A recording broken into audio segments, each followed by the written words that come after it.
Go where you're treated best. Those are the 5 magic words, not only for your money, not only for your assets, but physically for your freedom, for your lifestyle. And yet I see so many people who, even if they stand to save millions and tens of millions of dollars physically moving overseas, even if they stand to gain tremendous benefits from going overseas, they get hung up on the idea that it's not familiar enough to them. It's hard for them to take that first step. Well, today I'm going to share with you 10 first steps of my own to help you ease into a global lifestyle.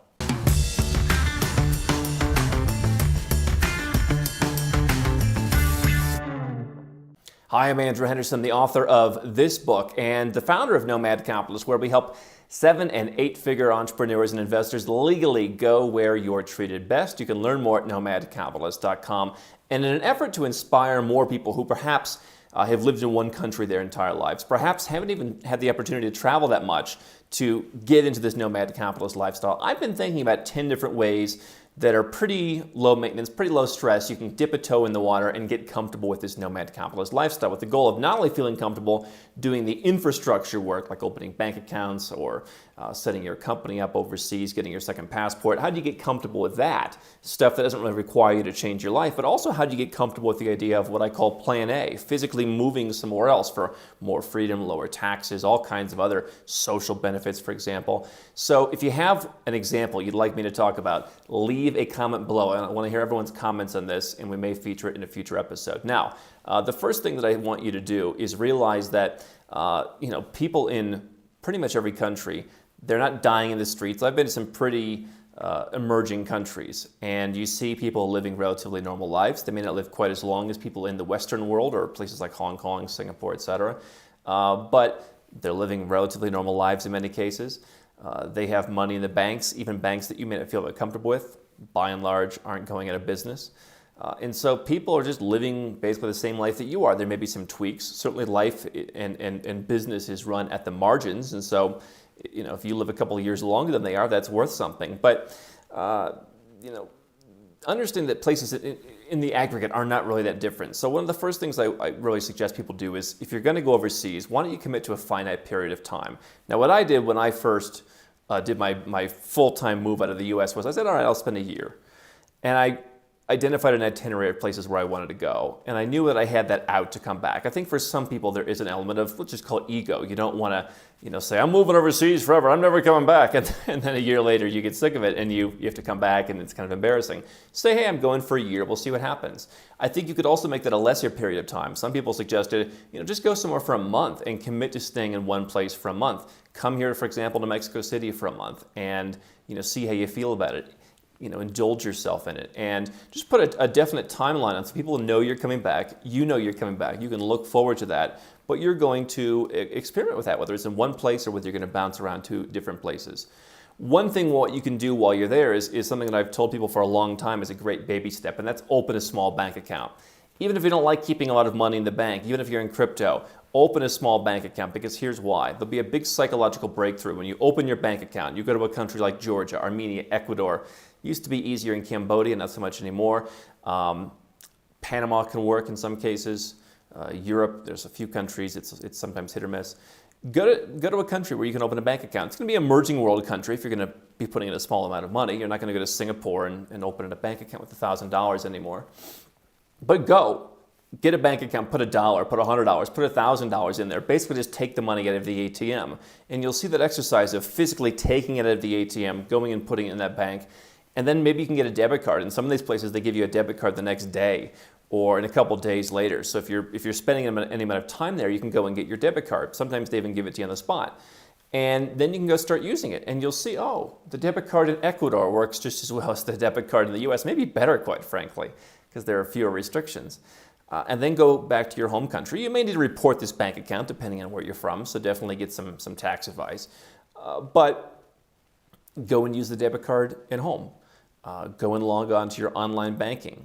Now, some banks have better online banking than where you're from. Some banks have worse. So, don't put yourself in a situation where you're getting yourself into worse, or at least accept, hey, if it is a little bit worse, then I can always improve. But feel comfortable that your money is in another country and that it's still accessible, it's still there. The bank, any bank can fail, but probably not any more likely to fail than the banks where you're living in the US or wherever else. So that's a great first step.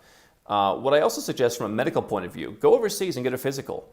I've talked about Prince Court Hospital in Kuala Lumpur. Go overseas. They've got a great annual physical where they basically rush you to the front of the line for all the different doctors that you need to see. And then there's one doctor who coordinates all your different test results. And you spend half a day. They give you nice snacks. It's very comfortable. It's very pleasant. And they have free Wi-Fi. And you just get your physical done. And it's pretty intense. I think there's 3 different levels that you can choose from. And when you see the quality of the medical care, the cultural aspect may be a little bit different, maybe not in terms of talking to the doctors, but you'll see doctors who were educated in Southeast Asia, for example, often in the UK or Ireland, sometimes in the US, Germany I think comes up occasionally. And you'll see, hey, I got pretty comprehensive care. And you know what? They'll actually take the time to listen to you. Unlike a lot of doctors where I'm from in the US, where all they want to do is tell you how, you might die from that hangnail. Don't rule it out. Can't rule anything out. And they're probably going to be in a rush. You'll find with this executive care in places, Thailand's another good place. Dubai has some good facilities. There are, plenty of places. If you need, you could extend this to like a cosmetic surgery or some other kind of medical procedure. Places like Turkey, Brazil are very well known for that.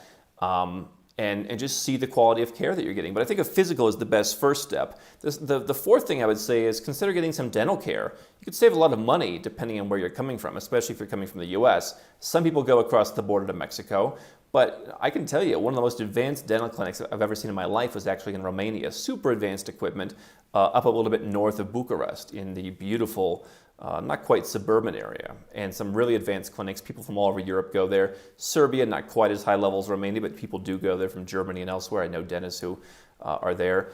You go to places, again, Southeast Asia, you can get great quality dental care at a fraction of the price. Try that out. Get comfortable with it. Maybe just try a small procedure. Try a cleaning, but get some kind of care, and I think you'll see that you'll be a lot more happy with that, a lot better attended to. Number 5, something that I think is something I've seen with people I've worked with, friends of mine, family members, try new foods. If you have to do this in your own country, go ahead and go to some of those more ethnic restaurants of places that you might want to go to. I think one of the great benefits of living in Malaysia is the amazing food. You've got Indian, you've got Chinese, you've got so many different Malay, you've got all kinds of different Middle Eastern foods, all kinds of international foods. And I think people are afraid they're not going to be able to get their food. You can get your food overseas, but why not try and get into some of the different foods? People love eating hummus, for example, in the West. So, you go to an Arabic restaurant in Malaysia, for example. They have that. They have some more, dishes that are more different, but it's also some of the same. So if you have to try the food, go to the Thai restaurant, go to the Chinese restaurant where you live. Chinese cuisine, to some extent, Indian cuisine are ones that they kind of sanitize in the Western world, but if you can combine that with some kind of trip, if you can combine that where you're going to go and eat the food in another place and commit to trying some new dishes, I think you'll see that you'll find more kinds of foods that you like. We're not talking about eating crickets, although you could try doing that, or salamanders or whatever it is, people are afraid of eating. But I think get comfortable with the food. That's one big issue that comes up. What you could also do is, if you're in another place, go to the grocery store. I've had people tell me that they do that, and they write down the prices, and they get comfortable, and they say, okay, if I'm going to live in Southeast Asia, I'm not going to have as many berries. I'd have more mangoes, fewer berries. Cheese is more expensive in some of those places. If I live in Europe, I'm going to have more of those things and less of maybe something else. This is why I like to live in different places, to try different foods. But, try the different foods, look at the grocery stores, get comfortable with food and how that's going to work. Because I do see that holding people up a lot. After all, we do eat every day. Number 6, try getting a local phone number. You go somewhere else, get a SIM card, put it in your phone. See how that works. Maybe go to a different country or go home and try and use that. I keep a collection of SIM cards for most of the countries that I live in. And so when I want to make an investment, or I want to deal with a bank, or I want to deal with whomever, I can swap that SIM card out. Now, it's not perfect, but if you get comfortable with the idea of having people calling you on a different number, maybe taking calls overseas, that communication piece fills in. And I've seen that work for people where they feel more comfortable. Number 7 is, let's talk about actually traveling. How do you put these strategies to work? Take a trip alone. If you have a family, maybe just take a week off and go on your own and explore and see how you feel without the noise from other folks in your family. If you are single, then just go alone. Don't look for friends. I think it's very empowering to say, I'm not going to wait for anyone to go with me. I'm just going to go and do it. No excuses. And what I would suggest is, number 1, you could stay in a bubble. So I've talked about how people are afraid of dangerous places.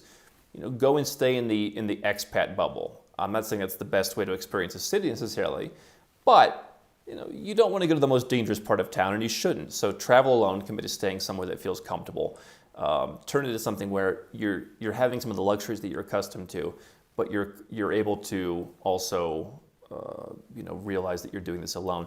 Number 8 is travel to a quote-unquote dangerous place, whether alone or with someone else, for a week. So Mexico City, here again, people don't talk about Polanco. They don't talk about many parts of the city center. They talk about areas that are further out that may or may not be dangerous. Bogota, for example. Now, am I saying that some areas are more dangerous than others? I'm not saying that's not true. Latin America, certainly, places like Colombia, not quite as safe as a place like a Georgia or a UAE or somewhere like that, some of the safest countries in the world. But that's the point. The idea is perhaps you like the culture of Bogota more.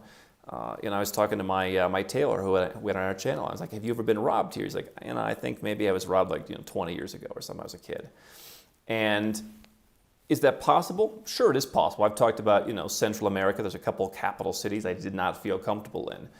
Outside of Johannesburg, South Africa, those are pretty much the only places I've felt uncomfortable in. So if you can find yourself in what you call a dangerous city, again, find that bubble potentially. Find in Mexico City the Polanco or the Lomas or part of Cuauhtemoc, Roma Norte. Those are pretty safe areas. No place is entirely safe. You could also go to some area that is more rural and get comfortable with that. So I think getting comfortable with someplace that you feel is dangerous, just dive in for a week. I don't care if you stay at the St. Regis.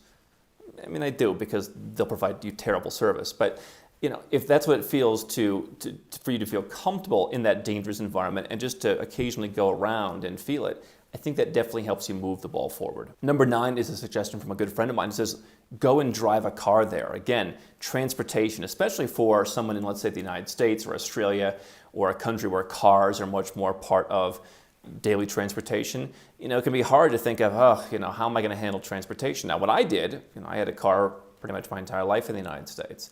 I just said, I don't want to have a car. I liked the idea as a kid of London or New York. I realized those places aren't all they're cracked up to be now, but I still like the idea of cities. And so I will spend a bit more to live in a very well-connected place where I can walk around. And I don't mind if people think, not having a car is a problem. That's, to me, the benefit of living overseas. I don't have to think about that. But if you want to have a car, go and drive a car. Rent a car somewhere and see how it feels. See how the roads feel. You'll be alive by the end of the day, I'm pretty sure. And so especially this could work if you've got to drive on the other side of the road, or if you're going to a country where maybe you're used to driving automatic, they only drive manual by and large, that could be an adjustment. So obviously take some precautions with this, but I think driving could be a good one. Number 10, the last one, and again, leave your comments below if there's one that we are missing you want us to talk about. Learning a language, I think, is not as important as some people think. There are plenty of places that you might not have thought about where English is widely spoken or your language is widely spoken. But why not learn enough of the language? Again, if you're going somewhere for a finite period of time, for a month, just learn how to order a coffee. Learn how to make that connection. I think one thing that kind of sets some people off sometimes is, they can't have as much of the connection with people in their daily lives, and that can feel a bit lonely. Now, again, some people like the idea of just bouncing from place to place to place, and it's a bit more transient, and there's nothing wrong with that. But if you want to stay in one place longer, or if you're going to be in the same culture, like a Spanish-speaking world, obviously many countries you can go between that speak Spanish, learn how to order a coffee, learn how to do daily, functions. I think you can use many of these 10 ideas together, but transportation, language, foods, medical care, safety, finances, these are things that I think hold people back.